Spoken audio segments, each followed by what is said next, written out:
विश्रांतवाडीमधून अतिशय धक्कादायक घटना सध्या समोर येत आहे। जुन्या प्रेमसंबंधातून काय घडू शकतं आता ते पहा। खुनाची घटना कळस येथे मंगळवारी रात्री घडलेली आहे। गौरी लनेश आरे असे या महिलेचं नाव आहे। पुढे काय झालेलं आहे पहा। चॅनलवरती नवीन असाल तर मराठी न्यूजला जरूर सबस्क्राईब करा। या प्रकरणी पती लनेश आरे यांनी विश्रांतवाडी पोलीस ठाण्यात फिर्याद दिली आहे। त्यावरून अमोल कांबळे नावाचा व्यक्ती याला अटक केलेली आहे।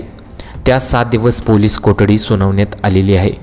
विश्रांतवाडी पोलिसांनी दिलेल्या माहितीनुसार मयत गौरी व आरोपी अमोल यांचे टिंगरेंगनगरमधील शाळेत असताना प्रेमसंबंध होते।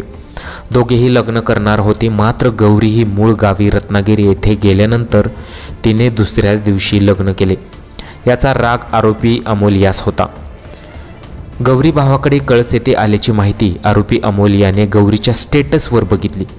त्यानंतर धारदार कोयता घेऊन अमोल तिच्या मागावर होता। गणपती विसर्जनाच्या दिवशी गौरी जात असताना रिक्षात दबा धरून बसलेल्या अमोलने अक्षरशः तिच्या डोक्यात कोयत्याने सापासप वार केले। रक्ताच्या थारोळ्यात पडलेल्या जखमी महिलेला पोलिसांनी तातडीने ससून रुग्णालयात दाखल केले, पण बुधवारी सकाळी उपचारादरम्यान गौरीचा मृत्यू झाला। घटना घडल्यानंतर आरोपी अमोल हा पळून जात असताना विश्रांतवाडी पोलीस ठाण्यातील तपासक पथकाचे जे पोलीस कर्मचारी संपत भोसले यांनी शिताफीने त्याला ताब्यात घेतले आणि या प्रकरणाची अधिक तपास विश्रांतवाडी पोलीस करत आहेत।